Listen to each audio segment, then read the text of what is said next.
Donc bonjour à toutes, bonjour à tous. Donc je vais vous faire une vidéo analyse des deux gros chocs de la Ligue 1 ce week-end. Donc de Bordeaux face à Monaco, de gros chocs sur le papier en tout cas, et Nice et Paris Saint-Germain face à Nice. Excusez-moi, le match était à Nice. Voilà, je vais faire une analyse sur ces deux matchs-là. Je vais commencer par le match de je vais commencer par le match de Bordeaux-Monaco, tout simplement. On va commencer dans l'ordre des matchs qui se sont joués. Bordeaux,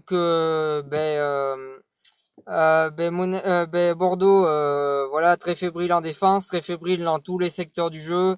Il n'y a pas de points positifs, il n'y a pas de points négatifs pour eux, il n'y a que des points négatifs sur ce match-là en tout cas. Voilà, en 5 minutes, ils se prennent deux buts, dans le premier, sur un engagement, tu prends un but alors que ta défense elle est censée être placée. J'ai envie de dire que c'est un gros problème de défense. J'ai même l'impression que sur le but, le gardien peut quand même au moins essayer d'arrêter le ballon autrement que ce qu'il a fait. Voilà, match catastrophique des Bordelais. Dès le début du match, ils sont pas dedans. Et dès le début du match, Monaco, ça leur pose pas de problème. Ils sont chauds dès le début, ils mettent leur but. Donc voilà, comme a dit le commentateur du match, si les Bordelais ils n'ont pas envie de jouer contre Monaco, qui est une des plus grandes équipes de France, contre qui ils vont avoir envie de jouer? Ben j'ai pas vraiment la réponse en fait. Euh, mais euh, mais en tout cas c'est assez catastrophique. Le deuxième but, Prior, depuis que Carasso est blessé, je trouvais qu'il avait des performances pas mal, mais là sur ce match-là c'était une catastrophe. Euh, le le le deuxième but où il repousse le ballon sur Falcao, voilà. Après c'est vrai que quand t'as un attaquant comme Falcao dans l'équipe d'en face, tu sais que là où tu le vois pas dans la surface, il est là. Donc si en plus tu remets le ballon dans l'axe, c'est sûr qu'il va être là. Voilà, Falcao, il met pas que des buts magnifiques, il est très intelligent, il sait se placer au bon endroit au bon moment et voir l'erreur de l'adversaire. Lui, ça le dérange pas. Lui, c'est plutôt un truc où il est à son avantage. Voilà, c'est même un de ses plus gros avantages, c'est ça. Et voilà, Falcao, voilà, c'est la punition immédiate, ça fait 2-0 en 5 minutes. Donc après, ils ont joué un petit peu sans être vraiment efficaces du deuxième jusqu'à qu'il y ait le troisième but.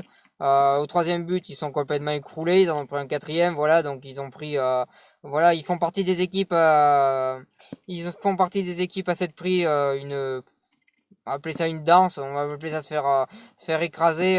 Voilà, ils font partie des équipes à s'être fait écraser par Monaco. Voilà, il y avait deux crans ou trois crans d'écart. On a l'impression que c'est limite pas deux équipes de la même division.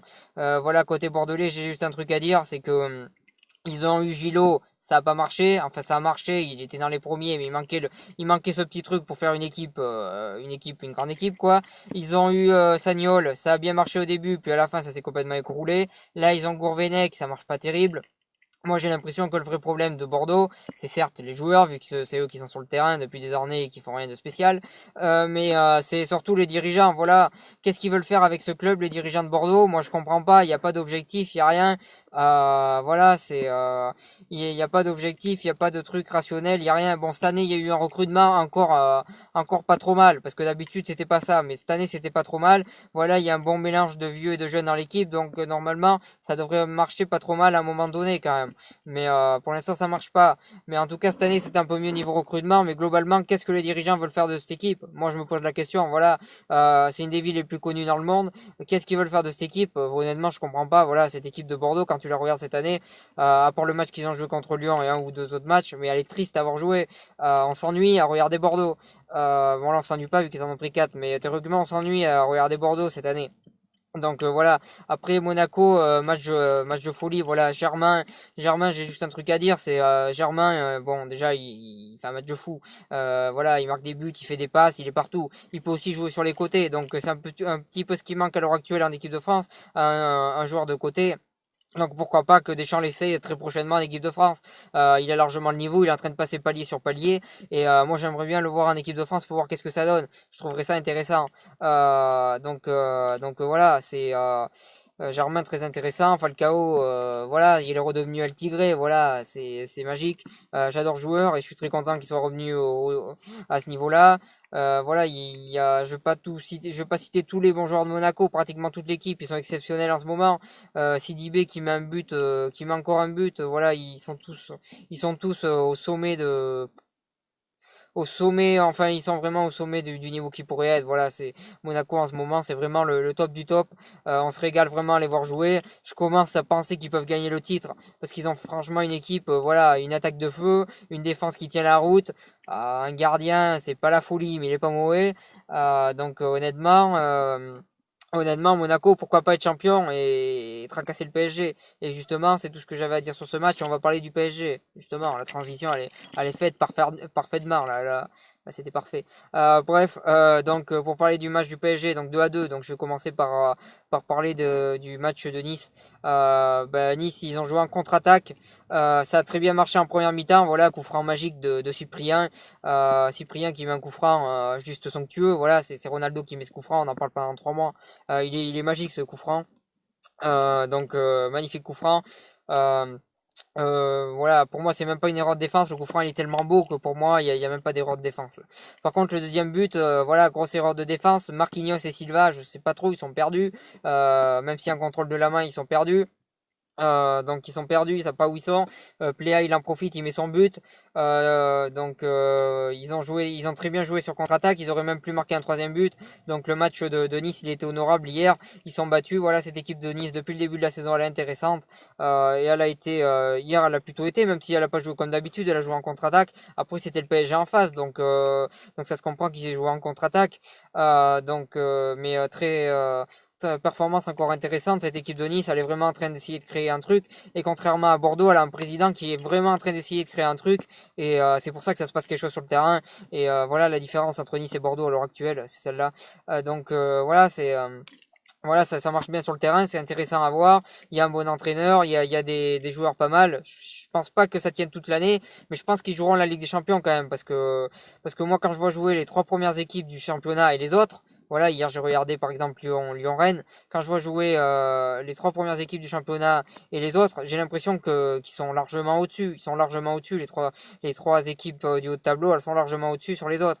Pour l'instant, après ça peut changer, les autres équipes peuvent revenir, mais il y a quand même un fossé d'écart. Pour moi, Nice va finir dans les 3 premiers de Ligue 1, à part grosse surprise. Mais en tout cas, ils ont une équipe assez intéressante. Ils ont joué sur contre-attaque. Après, l'entrée de Balotelli, finalement, elle a rien apporté hier. Il s'est pas proposé en attaque. Il n'a pas proposé de solution. Il est un petit peu décevant. Bon, je vois les journalistes qui disent est-ce que c'est mieux Nice sans Balotelli? La réponse elle est toute simple. Je pense que eux-mêmes le savent, même s'ils posent la question, eux-mêmes le savent. Si Balotelli il est pas performant et qu'il est un petit peu comme hier, on va dire, il vaut mieux jouer sans Balotelli. Mais si Balotelli il a le niveau bon voilà, Balotelli il a jamais fait une bonne saison complète pratiquement, je crois, ou j'ai pas le souvenir de me rappeler d'une bonne saison complète de Balotelli. Mais voilà, Balotelli s'il est au niveau, s'il est au plus haut de sa forme, forcément qu'il doit être titulaire. Voilà, Balotelli ça a quand même été un des meilleurs joueurs du monde à un moment donné, donc forcément qu'il doit être titulaire s'il est au sommet de sa forme. S'il est au plus bas de sa forme ou s'il est comme il est à l'heure actuelle, comme il a été hier, vaut mieux le mettre en remplaçant. Donc voilà, c'est pas vraiment un débat sur Balotelli. Je trouve que c'est un petit peu un faux débat sur Balotelli.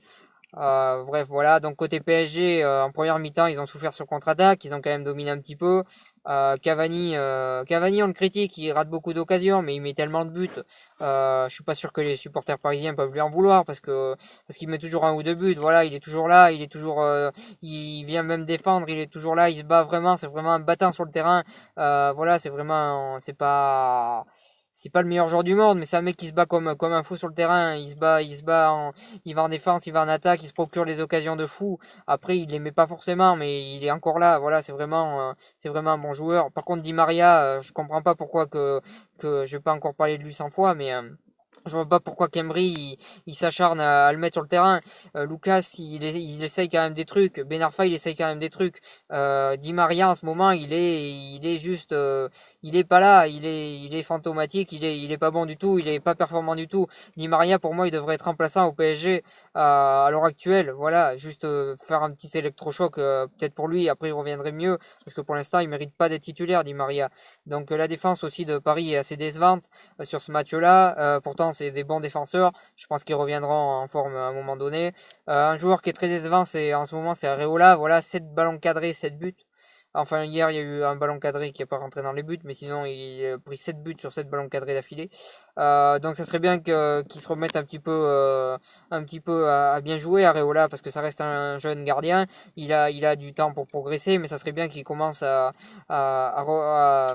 nous prouver qu'il est en train de progresser. Donc, moi, je pense que ça serait bien qu'il se reconcentre un petit peu. Il est peut-être en train de perdre un petit peu de concentration, donc c'est rien de peut-être de très grave, mais voilà. Après, les points positifs côté Paris, bah, c'est Cavani, forcément, je l'ai dit. Il n'y a pas grand-chose d'autre à dire sur ce match. Voilà, c'était un match très intéressant, très offensif. Ça faisait longtemps qu'on n'avait peut-être pas vu un match aussi beau en Ligue 1. Voilà, les deux équipes se sont bien battues. Donc c'était un match assez plaisant à voir. Moi, en tout cas, ça m'a plu. Donc j'espère que vous aussi. J'espère que cette vidéo vous a plu également. Je vous souhaite une très bonne continuation. Et je vais le faire un petit peu en avance, mais je vous souhaite aussi de très bonnes fêtes de fin d'année, donc bonne continuation, bonne fête de fin d'année. N'hésitez pas à partager, à liker, à en parler autour de vous. Voilà, bonne continuation.